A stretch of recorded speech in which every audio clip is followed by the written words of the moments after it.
Imagine walking into an ancient cave expecting to find stone tools, old campfires, and maybe the bones of long-extinct animals. Instead, archaeologists discover something far stranger. Scattered around the floor are piles of dried animal dung. Not in one corner. Not by accident. Carefully placed near sleeping areas, around fireplaces, and even close to entrances. At first, it looked like nothing more than ancient trash. After all, caves were often shared with animals before humans arrived.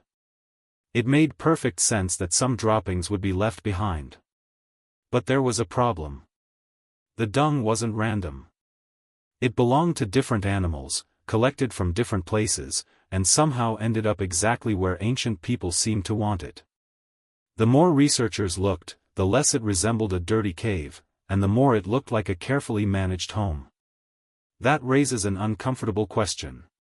Why would anyone willingly collect animal poop? It sounds ridiculous today.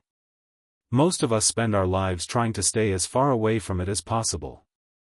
Yet thousands of years ago, people who had no supermarkets, no hardware stores, and no modern technology kept bringing it back to where they lived. They didn't do it once. They did it over, and over, and over again. Which means it must have been valuable. But valuable for what? The obvious answer seems simple. Maybe they had no choice.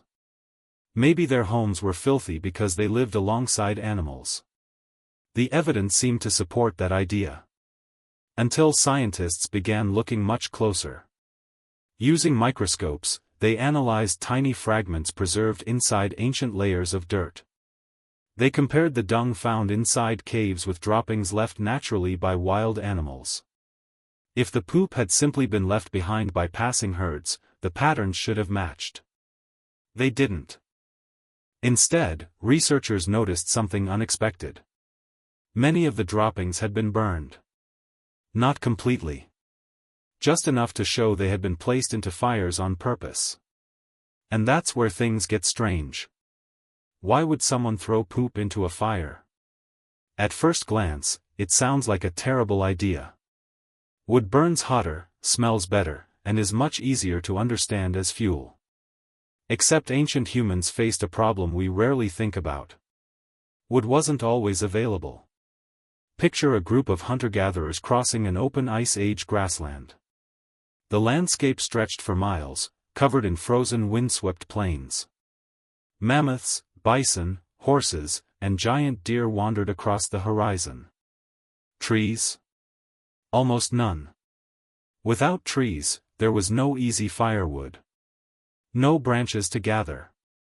No forests to depend on when temperatures dropped far below freezing. A fire wasn't just about comfort. It meant warm food. Clean water. Protection from predators. Dry clothes. A chance to survive another night. Without fuel, the fire died. And when the fire died, people often died too. So ancient humans had to solve a problem that sounds almost impossible today. How do you keep a fire burning in a world with almost no wood? The answer wasn't hidden in the trees. It was walking across the plains on four legs. Every day, enormous herds of grazing animals left behind something most predators ignored completely. Waste. To wolves, it was worthless. To ancient humans, it may have been one of the most important survival resources they ever discovered. But burning dung was only the beginning.